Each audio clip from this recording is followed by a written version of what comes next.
Magandang araw sa ating lahat. Bago natin pakinggan ang questions and answers, huwag kalimutan ang mag-like and share at sa hindi pa nakakapag-subscribe ay mag-subscribe na upang ma-notify kayo ng YouTube sa mga bagong uploads. Halina at atin ang pakinggan si Brother Eli Soriano. Sa itanong mo kay Soriano, Biblia ang sasagot.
Sa Katoliko, alam po naman natin na kahit sa ang sulok ng panig ng mundo ay ang dami pong Katoliko. At sa Katoliko, ang dami pong milagro. May mga milagro na sa mga ribulto ng mga santo na lumuluha ng dugo. At may mga ribulto na kung saan pag ikaw ay sumayaw doon, ikaw ay magkakaanak. At may mga ribulto na kapag ikaw ay sumamba, pumasyal ka doon, ikaw ay maliligtas kung ikaw ay maglalakbay. At meron din po tayong ribulto na may kulay, na kulay itim, na kapag ikaw ay sumama at naging deboto sa kanya, lahat ng hilingin mo sa buhay, lahat ng problema mo ay magkakaroon ng katuparan. Marami pong mga Katoliko ang nakaranas po na sinasabi daw pong milagro. Kaya hindi po sila bumibitiw ng kanilang pananiniwala at pananalig po sa relihiyong Katoliko po. Ang tanong ko po, Brother Eli, kasi po sa aking pakikinig po dito po sa dating daan sa Church of God, nalaman ko na bawal po pala ang sumamba sa mga Diyos-Diyosan. Ang tanong ko po, na nangyayari po mga milagro sa Katoliko, mayroon pang healing priest pa po. Saan po galing ang mga milagrong ito? Galing po ba ito sa Diyos o kung sa kaino po ito galing? Ewan ko kung narinig mo na ito, kapatid na Terry, ano? Eto, meron akong mabasahin sa'yo. Libro ng Katoliko ito. Ang sabi ng libro ng Katoliko, ganito. Ang mga pagmimilagro, tutulungan ng demonyo, siya ay magkakabayo, anpat sa buong mundo, maghahari itong nilong, itong sukaban at nilong, magdarayang walang toto, kalupit-lupit na tao, kampo ng mga demonyo, ang pangalay, Antikristo. Ayun. Yung palang Antikristo, magmimilagro rin.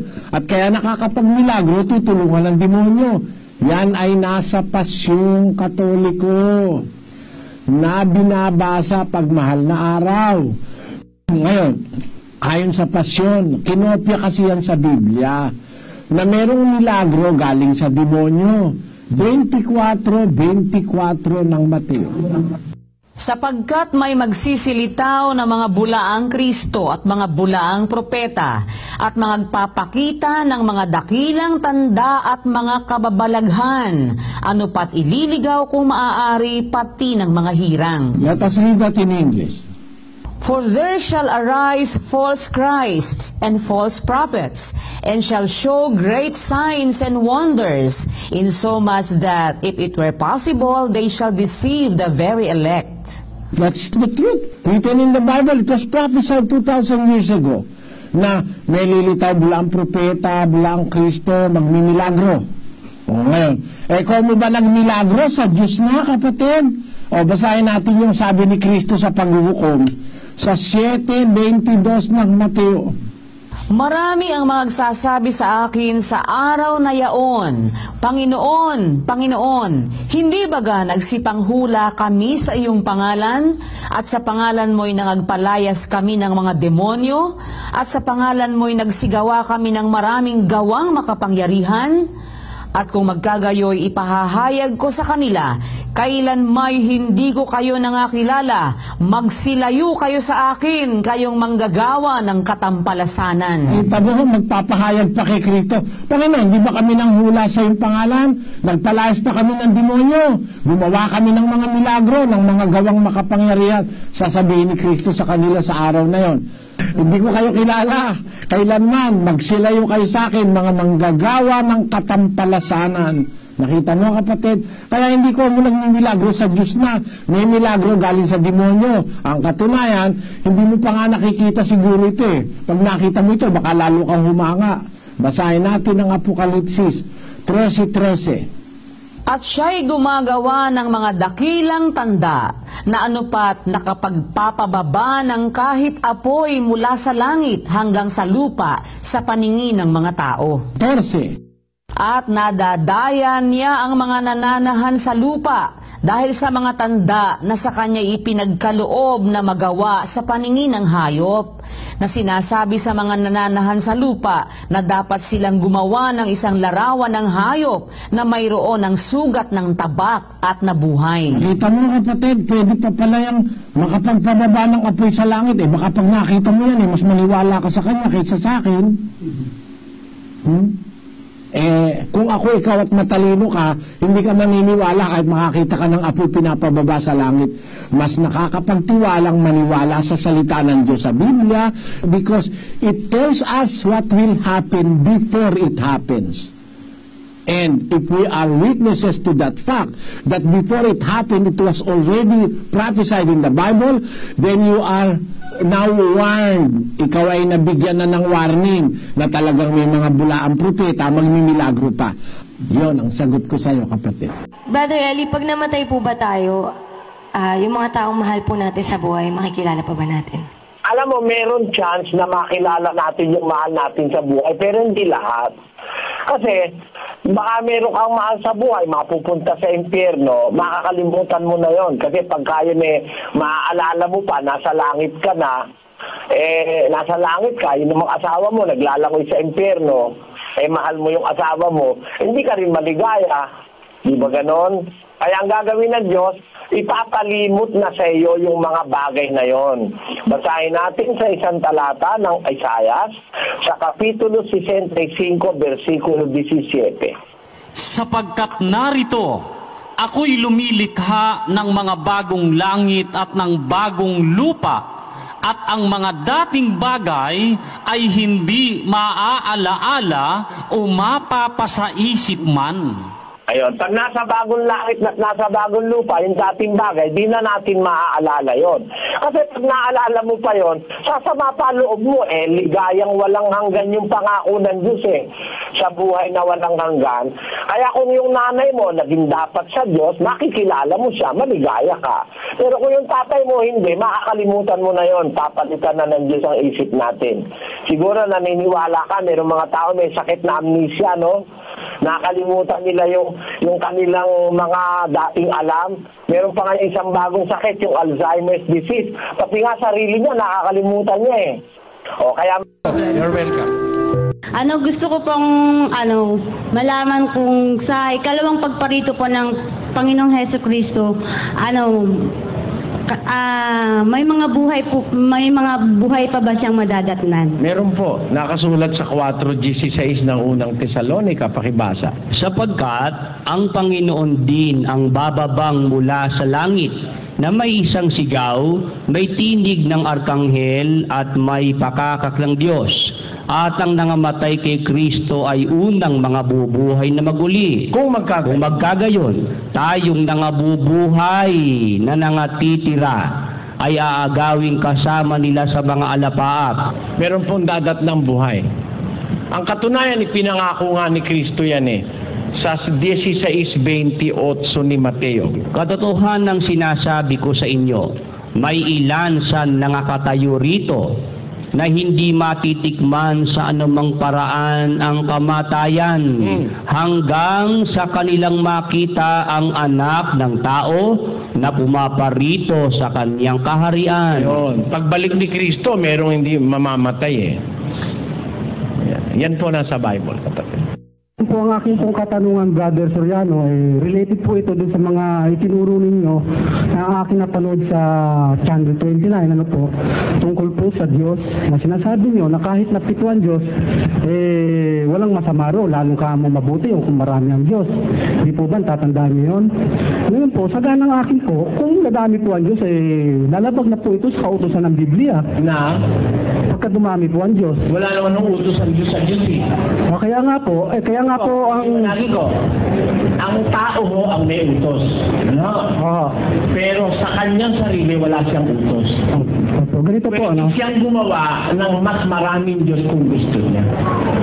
Ganito po, sabi niyo po, kahit napitungan Diyos, ngayon po, nababasa ko po sa Juan 17:1-5, na ini-insist doon ng Panginoong Jesucristo na makilala ka na isang tunay na Diyos at ako'y sinugo. Nino? Sabi po ng Panginoong Jesucristo na makilala ang Diyos na isang tunay na Diyos. Nino kikilala sa Diyos? Kikilalanin po natin. Ganito po ang kompletong detalye po nun. Babasahin po natin. Sabi po ganito. Ang na ito'y sinalita ni Jesus sa pagtilala ng kanyang ama, ang kanyang mga mata sa langit, sinabi niya, Ama, luwalhatiin mo ang iyong anak para maluwalhati ka ng iyong anak. Sapagkat binigyan mo siya ng kapangyarihan sa katawan ng laman upang bigyan niya ng buhay na walang hanggan ng lahat na binigay mo sa kanya. At makilala kanya ang buhay na walang hanggan na ikaw ay makilala nila na isang tunay na tunay at siyang iyong sinugo sa makatimbagay si Yesu Kristo. Tama po. Opo. So, sino ang makakakilala na may isang Diyos na tunay na Ama? Tayo po. Niyo. Makilala kanila, sabi ni Panginoon Kristo. Lahat ng ibinigay kay Kristo. Ayun nga po. Ayun o. Hindi mo natin basta pwede angkinin at tayo yun. Unless otherwise we can prove. Pero majority po yun. Ay, hindi ho sa common majority paniwala, tatanggapin na natin. No? Marami ho nagkakamali. Ang paniwala nila, Kristiyano sila sa panahon ngayon. Ngayon, ang ibig ko po sabihin ganito, yung panalangin ni Jesus, panalangin sa Ama, ukol dun sa mga taong ibinigay ng Ama sa Kanya under His direct administration. Sa isang madaling salita, yun yung iglesia nung una, yung flock na sinasabi o yung kawan. Yun, umikilala lang sa iisang Diyos na tunay. Pero, hindi tayo galit kung dumami ang Diyos. Ako bilang Kristiyano, alam ko kung dumami man ang Diyos kung sinong kikilalanin ko. Pero you can't deny the fact na may iba pang Diyos bukod sa Ama. Ang katunayan, 7:1 ng Exodo. Pakinggan niyo. At sinabi ng Panginoon kay Moises, tingnan mo, ginawa kitang Diyos kay Faraon. Sino ang gumawang Diyos kay Moises? Yung Diyos. Pag ang Diyos pa ang gumawa, tututulan natin? Hindi. Si Moises pala yung Diyos. O di naniniwala ako si Moises, Diyos. Kaya kung makikita ko si Moises, ibagalang ko rin siya. Kung hindi man siya iginalang ng Israel, igagalang ko si Moises. Sapagkat siya Diyos. Ginawa siyang Diyos kay Faraon. Di ba? Yung mga anghel, kinikilala rin Diyos noong una. Pero bilang Kristiyano, hindi ako luluhod sa kanila kahit sino pa sila. Dahil alam ko, may isa lang akong Diyos na dapat sambahin. Hindi ako pwedeng iligaw ng kahit na sino. You have to discern. Pero wag nating itago yung katotohanan, may maraming mga Diyos at may maraming mga Panginoon, sabi ng Biblia. Pero bilang Kristiyano, magkakaintindihan tayong dalawa, yun lang ang Diyos na. Tama po yun. Kasi po, nabasa ko rin po ito sa Isaiah 40:8-9. hanggang 10. Kayong mga mapagsalansang, sabi niya, tandaan niyo ang mga dati ng bagay. Ako ang inyong Panginoong Diyos. Maliban sa akin ay wala akong katulad. Ayun. Yun salita na yun, ho. Kumbaga sa panahon natin, expired na yun. Sabihin niyo sa akin kung bakit. Dahil po ba sa bagong tipan? Hindi, ganito ho kasi ang sabi ng Diyos, dapat niyong malaman, sabi niya sa Israel kasi yun. Hindi naman sa ating sinabing Kristiyano, sabi niya sa Israel, niyong malaman na ako ang Panginoon, liban sa akin wala nang iba. Tama yun sa Israel. Wala naman sila ibang Panginoon eh.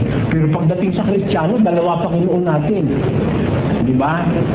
Diba? Sabi sa 2:36 ng Gawa, pakinggan niyo. Makatalastasin nga ng buong angkan ni Israel Na ano? na ginawa ng Diyos na Panginoon at Kristo itong si Jesus na inyong ipinako sa krus. Si Jesus ay ginawang Panginoon. Kung ginawa niyang Panginoon para sa atin, kikilala kang Panginoon si Jesus. Panginoon din yung Ama sa langit, ilan na? Hindi dalawa. Kaya hindi i-apply sa atin yung salita sa matandang tipan na ukol sa Israel na sabi sa Israel, ako ang Panginoon at wala nang iba. Tama yun sa kanila. Pero sa atin, gumawa siya ng isa pang Panginoon, may matigas ang ulo natin pag ayaw natin tanggapin yung ginawa ng isa pang Panginoon. Di po ba ang Panginoon at Diyos ay magkaiba?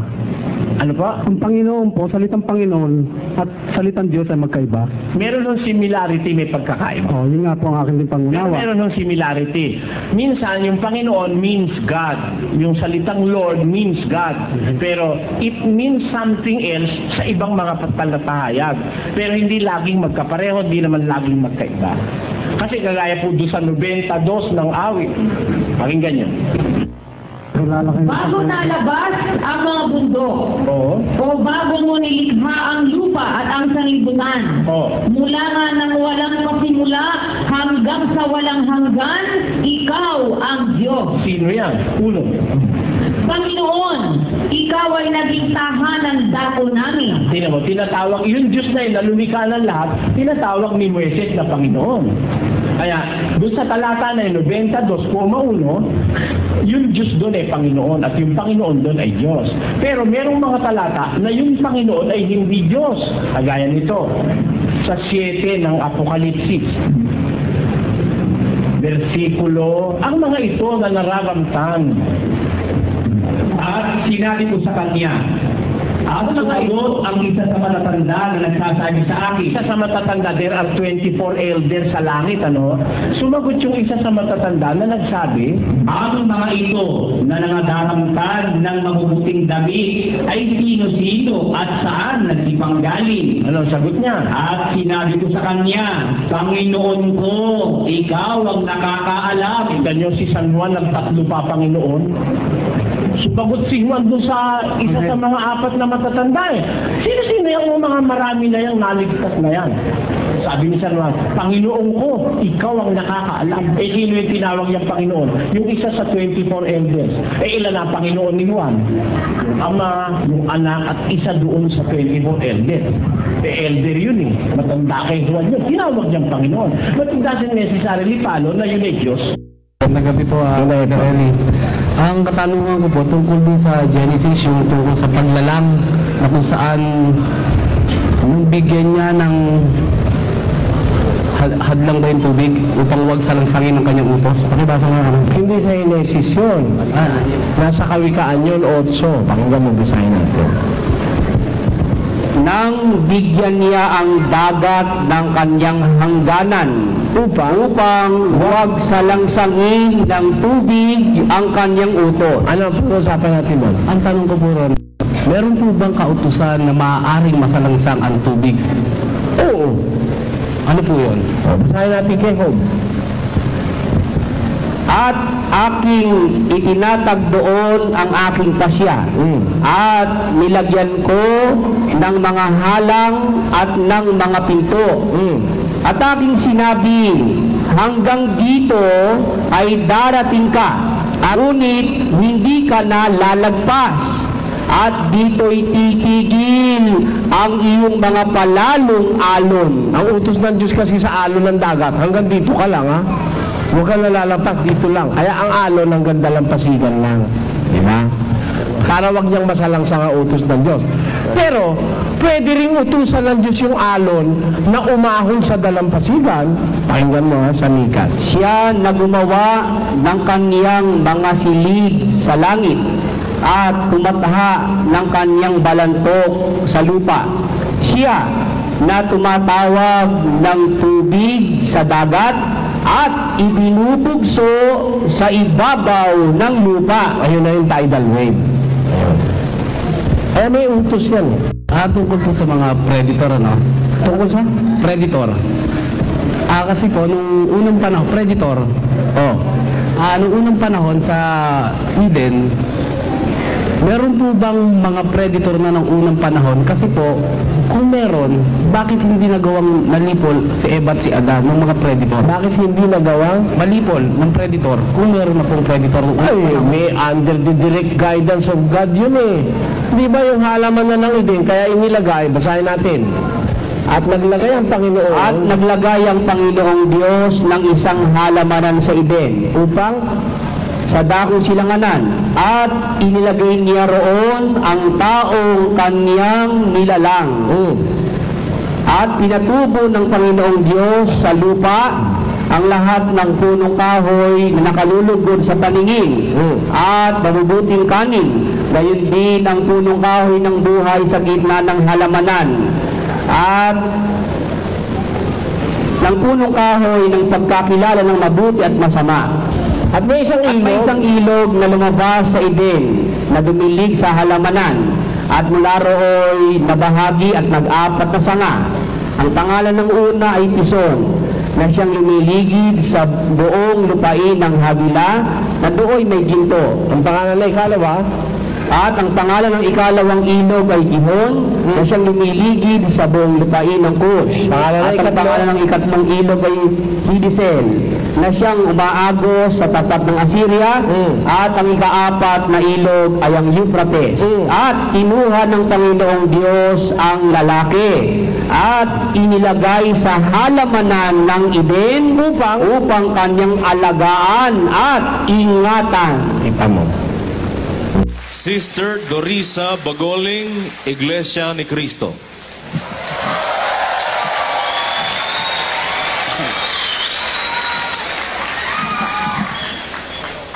Magandang gabi po, Brother Abe. Tatlo lang pa aking katanungan. Sige po. Namulat po kasi ako sa turong hindi lahat ng kasalanan ay pinapatawad ng Diyos. Kaya ang tanong ko po, lahat po ba ng klase ng kasalanan ay may kapatawaran? Lahat ng klase ng kasalanan may kapatawaran sa pagkakataong wala ka pang kilalang aral. Unang-una, no? Ang pagpapatawad ng kasalanan, totally, nagaganap sa bautismo. Yun ang nasa Biblia. Magsisi kayo, 2:38. At sinabi sa kanila ni Pedro, mangagsisi kayo at mangagbautismo ang bawat isa sa inyo sa pangalan ni Hesukristo sa ikapagpapatawad ng inyong mga kasalanan at tatanggapin ninyo ang kaloob ng Espiritu Santo. Yan. Ang kasalanan, pinatatawad yan, ultimately sa bautismo. Ngayon, pagka nabautismo ang ka na, natanggap mo na yung aral, nakilala mo na yung totoo, merong maselang hinaharap. Sa 26 ng Hebreo, pakilagay. Sapagkat kung ating sinasadya ang pagkakasala, pagkatapos nating matanggap ang pagkakilala sa katotohanan, ay wala ng haing natitira pa tungkol sa mga kasalanan. Kaya hindi mapapatawad ang kasalanan pagka kung sinasadya natin. Ba, inuulit-ulit mo na. Kailan? Pagkatapos matanggap ang pagkakilala sa katotohanan. Sa mga kapatid, hanggang hindi mo pa natatanggap yung katotohanan, mapapatawad ka eh. Sa bautismo ka nga mapapatawad eh. Pero natanggap mo yung katotohanan, tapos inuulit-ulit mo, sinasadya mo na, wala nang haing natitira sa kasalanan. Kailan ba yung tempo na yun na natanggap mo na yung katotohanan? Yun ang sinasabi sa 6:4 ng Hebreo.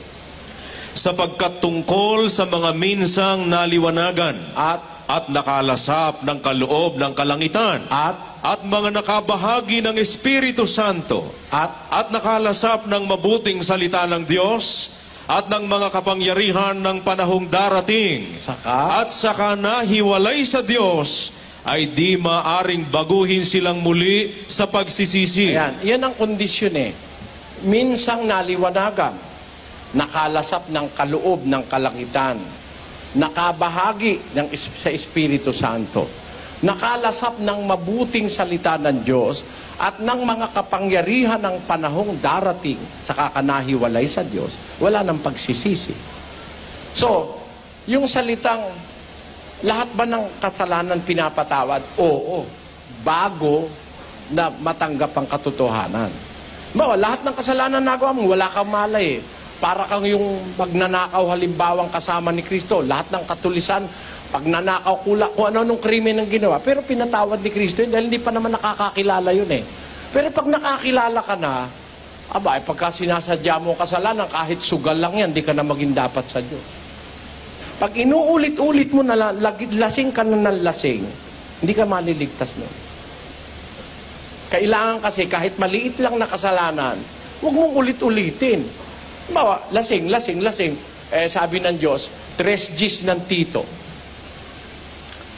Ito po ang sinasabi, ang taong may maling pananampalataya, pagkatapos ng una at ikalawang pagsaway, ay itakwil mo. So on the third, titiwalag mo na yon. Pagkatapos ng una at ikalawang pagsaway. Kahit kasi maliit lang yung kasalanan, pag inuulit-ulit mo, ibig sabihin binabaliwala mo ang Diyos eh. Santiago 2:11. Sapagkat ang nagsabi, huwag kang mangalunya, ay nagsabi naman, huwag kang pumatay. Ngayon, kung ikaw ay hindi nangangalunya, ngunit pumapatay ka, ay nagiging suwail ka sa kautusan. May utos nung huwag mangangalunya, yun din na nagsabi, huwag kang papatay. Hindi ka nga pumapatay, nangangalunya ka naman, suwail ka rin. Di ba ganon? Halimbawa, yung nagsabing huwag kang maglalasing, yun din na nagsabing huwag kang papatay. Akala nung iba, ang mabigat yung huwag kang papatay. Hindi ka nga pumapatay, lasinggo ka naman. Araw-araw ka lasing, Lunes hanggang Sabado lasing ka. Pag Linggo, nasa simbahan ka. Oo. Ibig ba sabihin nun, maliligtas ka? Pag inuulit-ulit mo, kahit maliit lang, basahin natin ng Santiago 1:14. Kundi ang bawat tao ay natutukso pagka nahihila ng sariling masamang pita at nahihikayat. Kung magkagayoy ang kahalayan, kung maipaglihi, ay nanganganak ng kasalanan. At ang kasalanan, pagka malaki na, ay namumunga ng kamatayan. Kahit maliit lang yan, lalaki ng lalaki. Mamumunga ng kamatayan. Dagat-dagatang apo yun. Kaya sa aming pagsasama-sama, talagang pagbawal ang lasing, bawal talaga. Kaya ganun yun, kapatid. Pangalawang tanong Sige po. Kinahiligan po namin na kumain ng balot kasi nakakatulong po ito sa katawan lalo na pagpuyat. Bakit po ipinagbabawal nyo ang pagkain ng balot? Hindi naman namin pinagbabawal yung pagkain ng balot per se. Ang bawal kasi, yung sinasabi sa Biblia na 15, 19, 20, 28, 29 ng gawa. Basahin natin. Dahil dito'y ang hatol ko, ay huwag nating gambalain yaong sa mga hintil ay nangagbabalik loob sa Diyos. Kundi sumulat tayo sa kanila na sila'y magsilayo sa mga ikahahawa sa Diyos-Diyosan at sa pakikiapid at sa binigti at sa dugo. 28. Sapagkat pinagaling ng Espiritu Santo at namin na huwag kayong atangan ng lalong mabigat na pasanin maliban sa mga bagay na ito na kinakailangan. Na kayo magsiilag sa mga bagay na inihain sa mga Diyos-Diyosan at sa dugo at sa mga binigti at sa pakikiapid. Kung kayo mangilag sa mga bagay na ito, ay ikabubuti ninyo, paalam na sa inyo. Yan ang batas eh. Tignan mo yung balot. Hindi kayo talaga tinuruan ng masusing aral ng Biblia. Kaya ganun. Kung tinuro lang sa inyo yan, makikita mo ang diferensya eh, di ba? Ano daw po ba talaga ang purpose ng buhay kung bakit ginawa ng Diyos? Ay, meron. Napakagandang tanong niya. What is the meaning of life? What is the purpose of life? Napakaganda po niyan. Kung ang itinatanong mo, if your question refers to life on earth, because there are two lives in the Bible. I have to clarify this first. We have two lives. The first is the temporary life we have on earth, and the next is the everlasting life that is after the resurrection. Ngayon, ano ba ang purpose of life? The best answer is recorded in the book of Ecclesiastes chapter 12 verse 13. It says, "Let us hear the conclusion of the whole matter. Fear God and keep His commandments, for this is the whole duty of man." Yeah. Have you noticed that? Let us hear the conclusion of the whole matter. This is the conclusion of everything that exists, everything we do, everything we enjoy in life, everything that we have, every resources that God have given us. The conclusion is this, that we have to fear God and obey His commandments, for it is the whole duty of man. Ito ang wakas ng bagay. Lahat ay narinig. Ikaw ay matakot sa Diyos. Sundin mo ang Kanyang mga utos, sapagkat ito ang buong katungkulan ng tao. Sa Kastila, ang sabi ron, "El fin de todo el sermon es oído. Teme a Dios y guarda sus mandamientos, porque esto es toda la felicidad del hombre." Wala nang ibang dahilan ng buhay kundi tayo kumilala sa Diyos. After all, He is our Maker, He is our God, He is our provider, and He is our judge. Yun ang gagawin natin. That's the most important thing in life, to acknowledge the existence of that great Creator who have created us, and to do His will, so that we will enjoy life eternal after the resurrection. There is another life. Tandaan nyo, wala nang ibang dahilan ng buhay kundi para kumilala tayo sa Diyos. Sumunod tayo sa Kanyang utos para makasama natin siya sa langit. Wala na pong ibang dahilan ng buhay. Wala namang kwenta ang buhay kung ikaw mayaman ka. Maiiwan mo naman Ha? 40 milyong hektarya ng lupa ang pag-aari mo. Ang titulo mo, ganyang kakapal ang dami. Pag namatay, kaanin mo yun. 1 metro kudrado ka lang.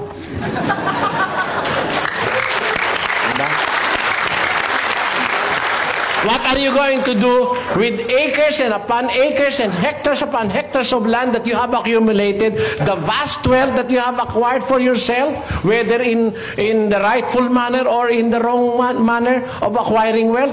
What will that do to you? Sometimes it will even prejudice your salvation, your knowledge, your belief in God. When a people or when a person is very rich, he feels that he has everything in this world. He doesn't need anymore the services of people. And sometimes he feels that he does not need any more God because he is very much stable. Compared to the poor who always pray to God just for a breakfast. At night, God, our problem is the breakfast that we have. We must have tomorrow. The breakfast for my sons and daughters. He kneels and prays to God because he has nothing in life. The only hope in him is that he believes in God. Minus God, then everything will be in vain. Alisin mo ang Diyos, wala na pong kwenta ang buhay. Wala nang sagot ang ibang tanong. Pag wala ang Diyos, minus God, then everything will fall down. But with God, every question will be answered, every problem will be solved. Come judgment. Yun po. Totoo ba yung sinasabi mga saksi ni Jehovah na ang mamanahin daw na lupa, ito daw, hindi yung sa iba? Nananaginip lang po ng gising yung mga saksi ni Jehovah. Huwag naman magagalit, baka may saksi ni Jehovah rito. Wala naman nakalagay ang mamanahin lupa, ito Ang sabi sa Mateo 5, mapapalad ang maaamo sapagkat mamanahin nila ang lupa. Walang ito. Hindi lupa na ito. Wala po nun eh. Eh, ang tanong, alin ba yung lupang mamanahin nung maaamo? Eh, si Kristo may sabi, di tanong din natin sa Biblia kung alin lupa yon. Pakinggan nyo sa Hebreo 11:16. Ngunit ngayon ay nagnanasa sila ng lalong magaling na lupain sa makatwid bagay ang sa langit. Kita nyo, may lupain sa langit eh. Nagnanasa sila ng lalong magaling na lupain, lalong magaling. O eh kung gusto nila ito, di pagparaya mo na sa kanila kapatid. Pero ang pangako ng Diyos sa kanyang mga anak, nagnanasa yung mga anak niya ng lalong magaling na lupain sa makatwid bagay yung nasa langit. Eh paano natin mamamana yun? Eh nasa langit pala. Sa 21:1, 2 ng Apokalipsis ganito. At nakita ko ang isang bagong langit at ang isang bagong lupa, sapagkat ang unang langit at ang unang lupa ay naparam, at ang dagat ay wala na. At nakita ko ang bayang banal, ang bagong Jerusalem, na nananaog mula sa langit, buhat sa Diyos. Kita nyo, yung nasa langit, bababa yun eh. Yung dating lupa, yung dating langit, mawawala. Eh kung ito mamanahin nila, kawawa naman sila, mawawala pala to eh. Di ba? Nakasulat yun eh. Ang liwanag po ng Biblia, huwag kayong padadaya, huwag kayong paloloko. Kung wala kayong Biblia, bibigyan ko kayo, hindi ko pa babayaran. Para lang maintindihan ninyo yung sinasabi ng Biblia. Maraming manloloko ngayon. Maraming mga pinagagana, yung mga kukotin nila. Magbasa tayo. Merong lalong mabuting lupain yung nasa langit. Pagdating ng wakas, mawawala itong lupang ito. Masusunog ito eh. O, tinan niyo, kung kayo rito yung nagbabasa ng pasyon, sabi sa pasyon, uulan mula sa langit, magmumula nga sa langit, ulat, apoy na masakit. Sa lupa'y halos tumakip, susunog magpapasakit sa mga taong bulisik. O ano mangyayari? Kung maubos na mapuksa ginto at yaman sa lupa, ang apoy na may bababa,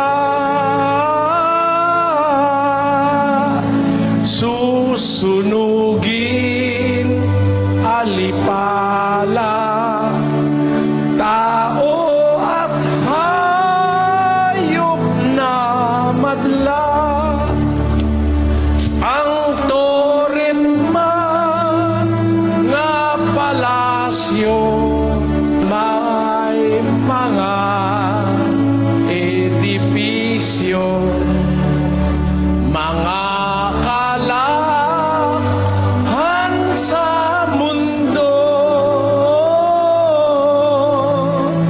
walang pagsalang totoo, magiging uling at amo. Lahat nating minamahal dito sa lupang ibabaw, nasa hangin di pahipan. Kung dumating na ang araw para matutunaw. Tanyo? Kahit na hindi ka magbasa ng Biblia, magbasa ka lang ng pasyon, matututo ka na eh. Lahat pala ng bagay parang matutunaw. Lahat nating minamahal dito sa mundong ibabaw, na sa hangin di pahipan. Pag dumating na ang araw, parang matutunaw. Nasa Biblia ba yon? Basa. 2 Pedro 3:6 at 7. Basa.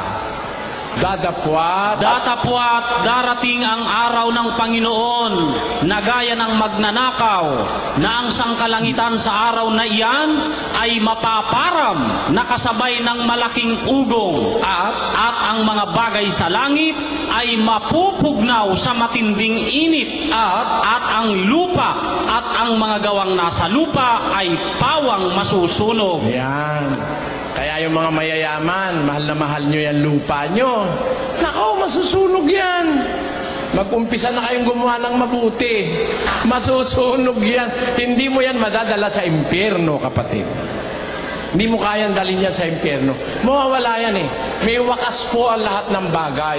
Ang sabi ng ating Panginoon, magwawakas ang lahat ng bagay na ating nakikita. Pakinggan nyo sa 2 Korinto 4:18. Basa. Samantalang kami ay nagsisitingin, hindi sa mga bagay na nangakikita, kundi sa mga bagay na hindi nangakikita. Bakit? Sapagkat ang mga bagay na nangakikita ay may katapusan. Datapwat ang mga bagay na hindi nangakikita ay walang hanggan. Ang mga bagay daw ang wikang nakikita, may katapusan. Kaya matatapos po ito eh. Ngayon, sasabihin ng saksi ni Jehovah, mamanahin daw nila. Kawawa naman sila. Dahil yung mamanahin nila, masusunog. Napakakawawang pag-asa naman ng saksi. Saksi kayo ng saksi, hindi nyo naintindihan yung sinasaksihan nyo. Siguro ang magandang itawag sa inyo, testigo palso. Ano? Kasi hindi naman kayo talaga ang saksi. Alam nyo sa Biblia ko, huwag kayong magagalit mga kababayan. Sa Biblia ko ang pag-uusapan saksi sa husgado, sino ba ginagawang saksi sa husgado? Di ba yung saksi yung nakakita saka nakarinig? Ba, may krimen, nakita mo, pwede ka saksi. Pero halimbawa, nabasa mo sa dyaryo, pupunta ka sa husgado, sabi mo sa judge, "Judge, saksi po ako." Bakit? Nabasa ko po sa dyaryo, paalisin ka ng judge doon. Ang talagang saksi, nakakita at nakarinig, di ba? Meron talagang saksi sa Biblia. Sa Gis 39 hanggang 41 ng Gawa. At mga saksi kami sa lahat ng mga bagay na ginawa niya sa lupain ng mga Hudyo at sa Jerusalem, na siya na may kanilang pinatay, na siya'y ibinitin sa isang punong kahoy. Siya'y muling binuhay ng Diyos ng ikatlong araw, at siya'y itinalagang mahayag. Hindi sa buong bayan, kundi sa mga saksi na hinirang ng Diyos ng una sa makatwid bagay sa amin, na nagsikain at nagsiinom, na kasalon niya pagkatapos na siya'y muling mabuhay sa mga patay. Sino po yung saksi? Mga apostol yung saksi. Kami ang mga saksing hinirang ng Diyos ng una. Bakit sila saksi? Kasi nakita namin ang lahat ng ginawa niya sa lupain ng mga Hudyo at sa Jerusaleman, na siya'y kanilang pinatay, ibinitin sa isang punong kahoy, at muling binuhay ng Diyos, no? At itinalagang mahayag, hindi sa buong bayan, kundi sa mga saksing hinirang ng Diyos ng una, sa makatwid bagay sa amin. Sabi ng mga apostol, kami ang mga saksi, kami ang nagsikain at nagsiinom na kasalo niya pagkatapos na siya'y mabuhay na mag-uli sa mga patay. Kaya po ang saksi, nakakita talaga't nakarinig. Mga apostol yun. Rin naman ngayon, Pilipino, kahapon lang pinanganak, saksi daw siya. Delikado yung saksi na yan. Alam niyo mga kapatid kung bakit? 14:25 ng Kawikaan. Pakinggan niyo. Ang tapat na saksi ay nagliligtas ng mga tao. Ngunit siyang nagsasalita ng mga kasinungalingan ay nagdaraya. Mandaraya pala yung ibang saksi. Yung tapat na saksi, nagliligtas yun ng mga tao. Pero yung nagsasalita ng kasinungalingan, mandaraya. Kaya huwag kayong maniniwala sa basta saksi, mga kapatid. Maraming salamat po, brother. Hindi po ba yung Bible, marami po siya mga version, may mga codex, may mga Dead Sea Scrolls, tapos iba-iba na po yung mga salin, iba-iba yung mga translation, tapos may mga tinatanggal pang mga ebanghelyo dahil may mga kinikilingan, ganyan. So, hindi po ba different yung interpretations ng tao? So, hindi po kaya minsan literal yung interpretasyon natin sa Biblia? Alam mo kapatid, kaya ipagpaumanin mo kung sabihin ko sa'yo na kami hindi namin ini-interpret ang Biblia. We do not have any right whatsoever to interpret the Bible. Firstly, God's Word must be interpreted by God Himself. If we are going to interpret God's Word, then we will fail. Kung tayo ang magbibigay kahulugan sa salita ng Diyos, masisira tayo. Kakamali tayo. Bakit? Pakinggan mo nga kung ano itsura ng Diyos at kung ano itsura natin. Sa 55:8 ng Isaias, ganito nakasulat. Sapagkat ang aking mga pag-iisip ay hindi ninyo mga pag-iisip, o ang inyong mga lakad ay aking mga lakad, sabi ng Panginoon. Sapagkat kung paanong ang mga langit ay lalong mataas kaysa lupa, gayon ang aking mga lakad ay lalong mataas kaysa inyong mga lakad, at ang aking mga pag-iisip kaysa inyong mga pag-iisip. Napakataas pala ng pag-iisip at lakad ng Diyos. Paano mo naman papaliwanagan yung sinabi niya? Kaya yung mga nagpapaliwanag dyan, di naman nagpapaliwanag, nagpapalabo eh. Kaya tinan mo lang yung turo si Kristo'y tao. Pagpapalabo yun. Alam mo kung bakit ko sinabing pagpapalabo? Pinakakahulugan na nila kasi sa sarili nila yung Biblia. Samantalang ang Biblia may pakahulugan sa kanyang sarili. Basahin natin ang Mateo 1:21, tuloy-tuloy. At siya'y manganganak ng isang lalaki, at ang pangalang itatawag mo sa kanya ay Jesus, sapagkat ililigtas niya ang kanyang bayan sa kanilang mga kasalanan. At nangyari nga ang lahat ng ito upang maganap ang sinalita ng Panginoon sa pamamagitan ng propeta na nagsasabi, narito, ang dalagay magdadalang tao at manganganak ng isang lalaki, at ang pangalang itatawag nila sa kanya ay Emmanuel, na kung liliwanagin ay sumasa atin ang Diyos. Yan ang paliwanag ng Biblia, Paano mo pang papaliwanag yan? Manganganak siya ng isang lalaki, ang pangalang itatawag sa kanya ay Emmanuel, na kung liliwanagin ay sumasa atin ang Diyos. Pag nilabot, sumasa kanila ang tao. Tamo?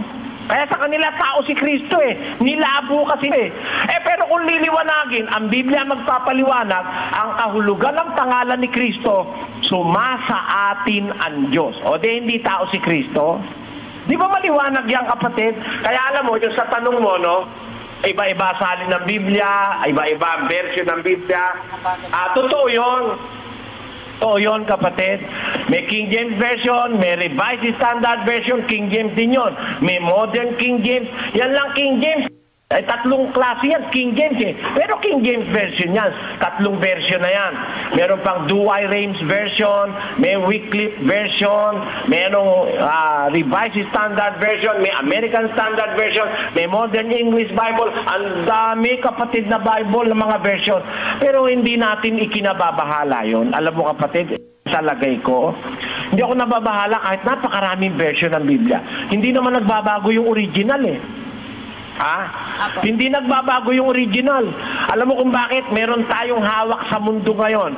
Nasa British and American Museum at saka nasa Vatican Museum, yung tinatawag na mga ancient manuscripts ng Biblia na kung tawagin Oxyrhynchus Papyrus, yung Codex Sinaiticus, yung Codex Vaticanus, yung Codex Washingtonianus, yung mga kung ano-anong codex ng Biblia, mga handwritten translations ng Biblia yan, na naiingatan ngayon sa mga museo ng mundo. At dahil sa computer ngayon, hindi na mahirap kumonsulta ron sa Dead Sea Scrolls. Mababasa mo na sa iyong sariling libro. May kopya na ako ng Dead Sea Scrolls, photocopy pa. Meron na akong kopya ng iba't ibang mga ancient manuscripts. Kaya matitrace mo, kapatid, kung ano ba talaga ang kahulugan ng salitang ginagamit na kuminsan nagkakamali sa pagkakata-translate. Kasi kaya naman nagkakamali yung pagta-translate ng iba, merong mga salita hindi mo maita-translate na word for word. Sa paglilibot ko, nakita ko ang mga wika ng tao. It is impossible for you to translate every word into another word in another language. There are words in a particular language which you cannot literally translate into another word in another language. Kaya masasabi ko sa iyo, wala tayong aalalahanin. Sa atin pa hanggang ngayon sa kalooban ng Diyos, ang mga manuskrito ng Biblia as early as the 2nd century. Yung tinatawag as the 3rd, 2nd, and 3rd and 4th century, yung mga Oxyrhynchus papyrus na yun na sinasabi, nasa atin ang kopya niyan sa mundo. Na-preserve yan sa kapangyarihan ng Diyos. Ngayon, kahit magsalin na magsalin, makakabalik ka naman doon sa pinanggalingan parang ganito, kanino ka ba lahi ng galing? Nagka-mix-mix na ang lahi. Pero kung babalik ka ng babalik, pabalik ng pabalik, makikita mo sa lola mo, sa lola ng lola mo, sa kaluluhan ng lola mo, makikita mo kung anong pinanggalingan mong lahi. Ganon din ang pagsasaliksik sa Biblia. At hindi na mahirap yan, salamat sa Diyos. Ngayon po kasi dahil sa computer, napakadali na. Pipindutin mo lang ang computer, lalabas na kung ano yung gusto mong sitas ng Biblia. Hindi ka na mahirapang magsuri. Kaya huwag kang mag-alala ron. Ang masasabi ko lang sa'yo, kami hindi namin ini-interpret ang Biblia. Binabasa lang namin dahil ang Biblia may sariling interpretasyon. Wala tayong karapatang interpret ang Biblia dahil ang ating kaisipan napakababa compared sa kaisipan ng Diyos. Sabi ng Diyos, kung paano ang langit mataas sa lupa, gayon ang aking pag-iisip mataas kaysa sa inyong pag-iisip. So we do not have any business interpreting God's word. If it is God who is uttered a particular word, ask God what is the meaning of that particular word and you will be enlightened. Gaya nito, biyak kita halimbawa, kapatid. Pilipos 3:2. Magsipag-ingat kayo sa mga aso. Lagay nga natin yan sa English. Pakibasa nga yan, kapatid na Daniel. Beware of dogs. Ayan, ang salita na yan, salita ng Diyos. Beware of dogs. Mag-ingat kayo sa aso.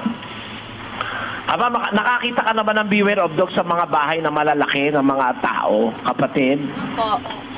Opo. Baka i-interpret natin yan. Sabi ng Diyos, beware of dogs. Mag-ingat sa aso. Ang ibig sabihin niyan, Doberman. O kaya, yung Pilch. O kaya, yung, yung maliit. May Chihuahua pa yata O mag-ingat ka sa aso. Yung malalaking aso, yung mga, tawag dun ano yung mga kumakain ng tao, yung nahanggat sa leeg. Rottweiler. Ayan. Marami kasing aso no? Pagkapapakahulugan mo yan, magkakamali ka ang Diyos ang may sabi, mag-ingat sa aso. Di sa kanya mo tanong, Diyos, ano po ba ibig sabihin, beware of dogs? Yung beware of dog kasi, marami kang pwedeng interpret yan Alam mo, nag-aaral ako kapirasong Kastila, Sabi ng teacher, yung professor ko sa Kastila, sabi niya, paano mo sasabihin ang aso ni Pedro? Como se dice dog of Peter? Ang sagot, SL, yun ay el pero de Pedro. Yan, ganun yun. Alam mo pala sa Kastila, dalawa pala kahulugan nun. Yung isang kahulugan nun, el pero de Pedro, ang aso ni Pedro. Ang isang kahulugan nun pwedeng sabihin, si Pedro ang aso. Ayan. Ngayon, sinasabi ng professor ko sa Kastila, Ngayon, ibig ko sabihin doon? Pag ang Diyos ang nagsabi, beware of dogs, para huwag ka maligaw, huwag ka sa dog trainer man magtanong kung ano kahulugan. Ang Diyos ang may sabi, beware of dogs. Pag nagtanong ka sa dog trainer ng kahulugan, mali dahil hindi naman Diyos yung dog trainer eh. Ang Diyos ang may sabi, beware of dogs, sa kanya magtanong, ano po ba yung beware of dogs? Why beware of dogs? Sabi ng Diyos. Tingnan mo ang sagot ng Diyos. 56:11 ng Isaias. Oo, ang mga aso ay matatakaw, sila'y kailanman ay walang kabusugan, at ang mga ito ay mga pastor na hindi nakakaunawa. Dapat nga palang mag-iingat. Yan palang mga asong tinutukoy ng Diyos na pag-iingatan natin, mga pastor na walang pagkaunawa. Ililigaw ka niyan, kaya mag-iingat ka dyan. Yon. So ang Biblia, hindi po yan pinapaliwanag. May paliwanag na sarili ang Diyos sa Biblia. Yan ang aking sagot sa iyo. Meron po ba talagang nababasa sa Biblia na direktibang nag-uutos sa mga apostoles sa pamamagitan ni Kristo na ang tao ay maaaring pumatay ng mga hayop upang maging pagkain? Ang utos po kay San Pedro, pakinggan nyo sa Gawa 10:13. At dumating sa kanya ang isang tinig, magtindig ka, Pedro, magpatay ka at kumain. So, pinapapatay muna bago kainin. Di ba? Magpatay ka at kumain. Alam nyo kapatid, ano naman po yun logical naman yun na bago natin kainin yung manok, papatayin muna natin. Yung baboy, bago natin kainin, papatayin muna natin. Yung kalabaw, yung kabayo, papatayin muna natin.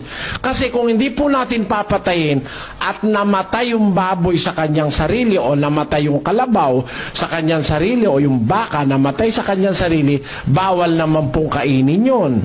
Pakinggan nyo sa isang talata ng Deuteronomio. Huwag kayong kakain ng anumang bagay na namatay sa sarili. Yan. Huwag kayong kakain ng anumang bagay na namatay sa sarili. Sabi po sa Israel. Kasi, alam nyo, pagka namatay sa sarili, maaaring may sakit yun, mahawa ka pa. Kaya, bawal po yun. Kaya kailangan patayin talaga yung kakainin mo. Ibig sabihin, buhay siya. Sariwa siya. Papatayin mo, kakainin mo.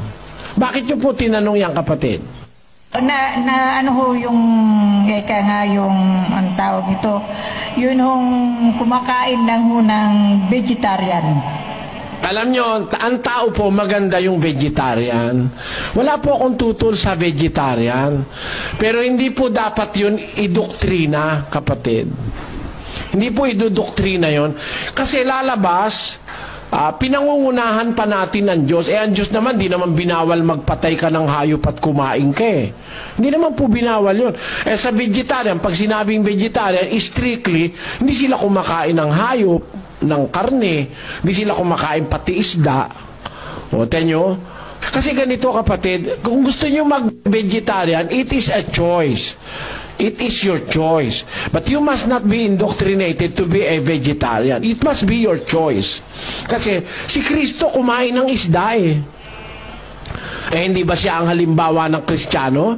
Kumain po siya ng isda eh. Kumain din siya ng karne.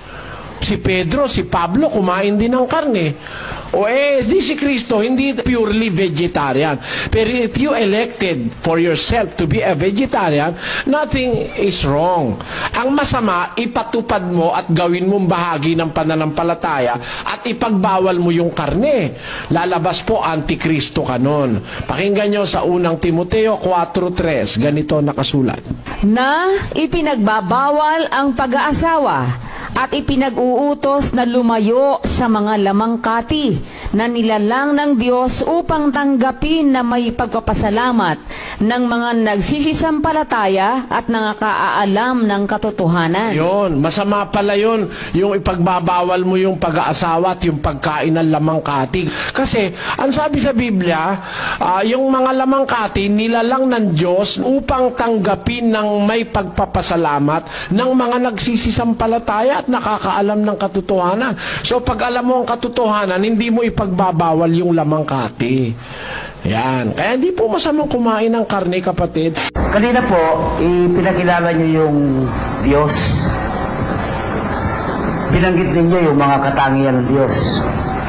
Pero hindi po ninyo ipinakilala kung sino siya.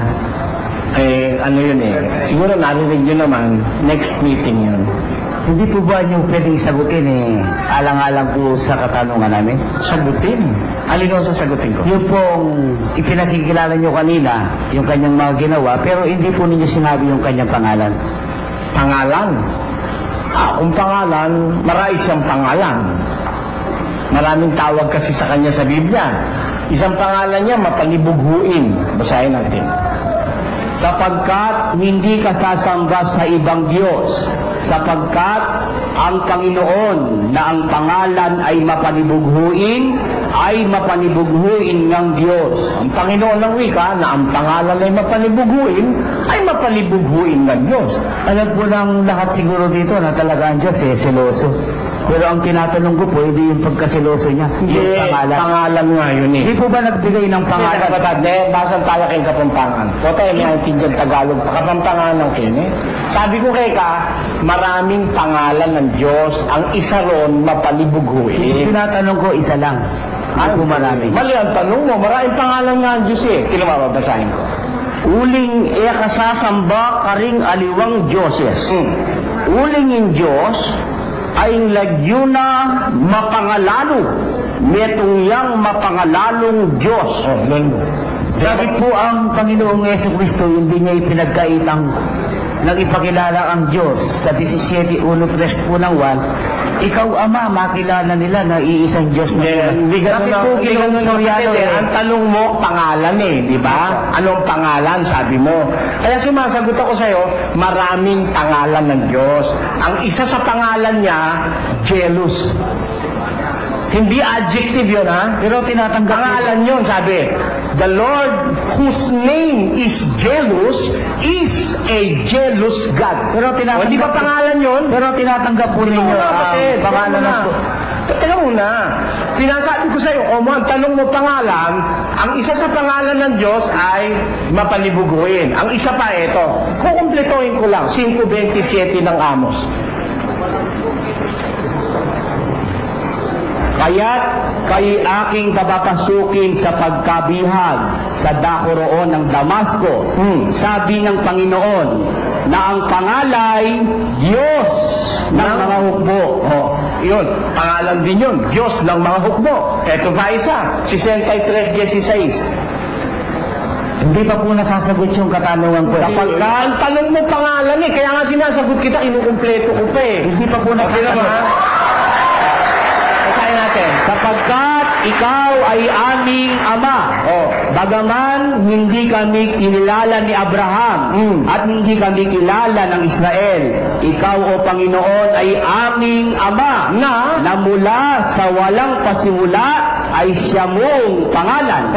Ika'y kekenig pa, manipat kigalalangga, yang kekang lagyo. Lagyo yan naman pala yung tinanggap din po pala ni Ginoong Soriano na ang iisang tunay na Diyos ang Ama na nasa langit. Alin? Tama po ba yung doktrina na iisa lamang ang tunay na Diyos? Kanina ang tanong mo kasi pangalan Ngayon number na itinatanong mo Hindi po ba yung mga nagtatanong? Isa-isahin natin. Hindi po ba yung nagtatanong dito? Isa-isahin natin. Hindi lang naman po isa ang katanungan. Hindi po ba? Yung kanina muna po. Muna nga. Ang tinanong Lilipat tayo. Ang una mong tanong pangalan. Dahil sinagot kita. Una kong sagot sa'yo, maraming pangalan ng Diyos. Mapanibukuin. Pero po ang pangalawang tanong ng mga hukbo. At saka yung isa ay Ama. Ngayon, ano susunod mong tanong? Meron po ako pangalawang tanong. Sige. Meron po kaming ilan sa mga miyembro ninyo na nakakausap namin. Maliban po sa iisang tunay na Diyos na ang Ama, tinatanggap din po nila na meron pa kayong ipinakikilalang Diyos, yung bugtong na anak ng Diyos, tinuturing pa rin ninyong tunay na Diyos. Sa makatwid, ang tanong ko po ganito, tinatanggap po ba ninyo ayon sa Biblia, dalawa ba ang tunay na Diyos? Tinatanggap ko ayon sa Biblia na dalawa ang tunay na Diyos?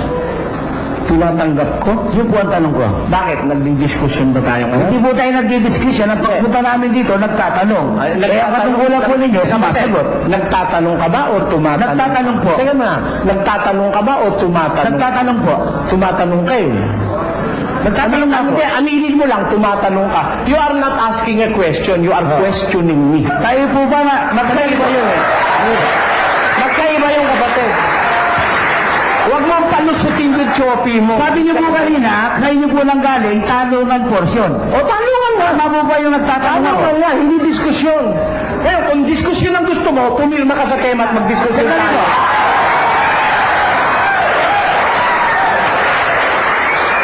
Alam mo kasi, yung nagtatanong, hindi niya alam ang sagot. Pero pagka meron kang ibang sagot sa itinatanong mo, ibig sabihin, tumatanong ka, hindi ka nagtatanong. Yun ang ibig sabihin mo. Ibabalik ko po yung katanungan ko, ano po? Tinatanggap po ba ninyo, dalawa ang tunay na Diyos? Sabi ni Jesus, ako at ang Ama ay iisa. Ang tinatanong ko po, hindi yung sila'y nagkakaisa. Hindi, wala naman ako nabasang nagkakaisa. Ang sagot ko sa'yo, sabi ni Jesus, ako at ang Ama ay iisa, hindi nagkakaisa. Maraming salamat sa mga nanood at sumuporta sa aking channel.